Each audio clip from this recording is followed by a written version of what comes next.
Hello everyone, Alan Sens here, and welcome to this segment on the security dilemma and arms races. What we're going to do in this segment is we're going to look at the origins of arms races, and we're going to do that by looking at a core concept in the study of international relations. And that core concept is the concept of the security dilemma. So let's get started.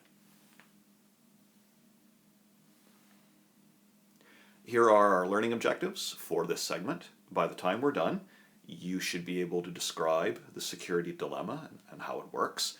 And through the security dilemma, you should be able to explain the origin of arms races. The security dilemma is a fundamental concept in the study of global politics, and it originates with the ideas of a German scholar, John Hertz, who provided the original definition of the security dilemma back in 1951.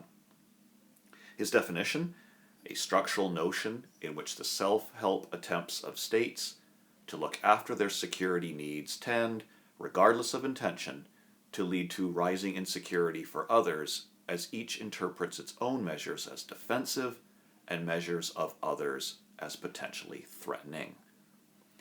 And so this is a classic definition, and it really gets to the very core of why arms races start. The core assumptions behind the security dilemma are strongly associated with the realist theory of international relations, which argues that global politics is essentially defined by the anarchic character of the international system. What this means is there is no world government or police force able to provide security for states. As a result, states exist in an anarchic international system in which the only way to ensure their own security is through self-help. There's no larger presence to enforce rules, no larger presence to provide security, so states have to depend on their own means to ensure their own security. Okay, let's take a closer look at this idea. I'm going to illustrate how the security dilemma plays out, and I'm going to use this international system right here, populated with these states, A, B, C, D, E, and F. And I'm going to use a unit of military power represented in terms of a square. And I'll just try and draw a square as best as I can here. So there's my little square. So that's going to be a unit of military power. I mean, that could be anything. That could be infantry divisions. It could be bombers. It could be missiles. It could be ships. But we're just going to stay on an abstract level here. So that's just going to be a unit of military power. And so the whole idea of the security dilemma is that we have here an anarchic system, right? There's no world government. There's no world police force. And so it's very, very difficult for states to trust one another in this environment. And as a result, they tend to feel insecure, and they know that the only real way they have of ensuring their own security is to go through the mechanisms of self-help. So let's take State E. State E looks out at this international system and they say, you know what, we're not feeling particularly secure. We have no aggressive intent towards anyone, but we are going to build up our military power by one unit in order to better defend ourselves against possible security threats. Okay, well that's fine, except in this system, this self-help anarchic system, what happens is State D might look at what State E has done and say, well, why did State E increase its military?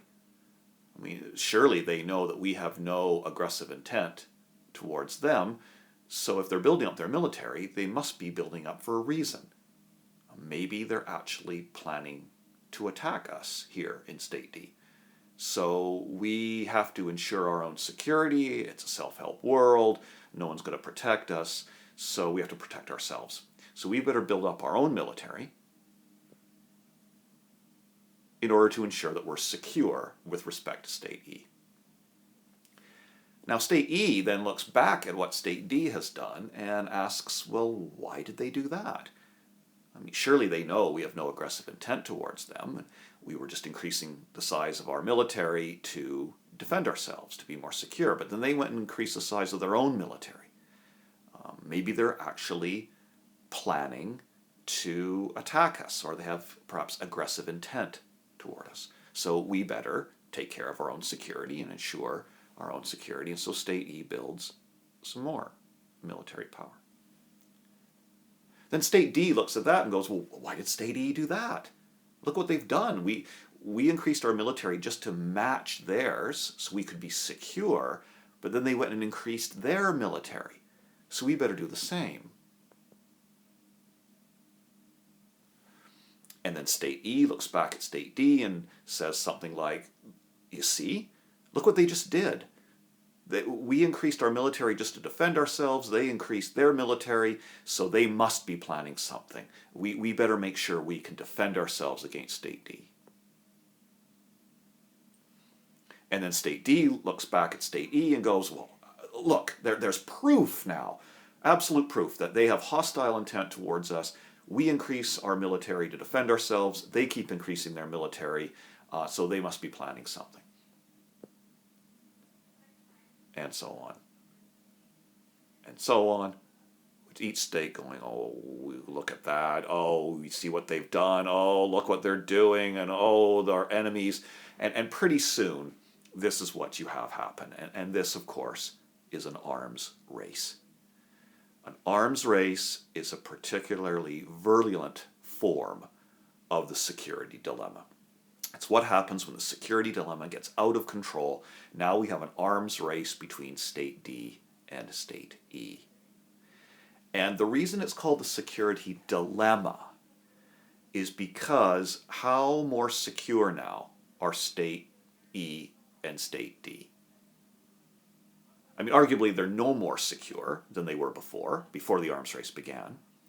And in fact, you could make the argument that they're even less secure because now there's this mutual hostility that has emerged between them. They're in this competition now in terms of their military power. So the dilemma is that efforts to increase one's security unilaterally in an anarchic self-help world actually create incentives in the system for other countries to increase their military power that leaves no one more secure than they were before. Now, we've just stuck here with State E and State D, but can you imagine what State C might be thinking? They might be looking at this and going, oh my God, what in the world is going on? We better increase our military in order to defend ourselves. And then, of course, State B looks at State C, and they do the same thing. State A looks at everybody and goes, oh my goodness, this is crazy. What's going on? We better ensure our own security. And pretty soon, you've got a system-wide arms race. And so the security dilemma doesn't necessarily restrict itself to one or two countries. It can actually reverberate through an entire system. And what we have here, then, is an example of an entire international system that is much less secure than it was before. So the security dilemma and arms races then create this very unhealthy dynamic. And of course, during the Cold War and arguably in some parts of the world today, particularly on the Indian subcontinent between India and Pakistan, you have arms races in nuclear weapons, where you could replace these squares here with ballistic missiles, with numbers of warheads, numbers of ballistic missile submarines, and so on, and you get the classic expression of a nuclear arms race. Okay, so what we looked at today here in this segment was the security dilemma, so you should be able to describe that now. And should be able to explain then how arms races are an extension of this basic character of the international system and this basic dynamic of the security dilemma.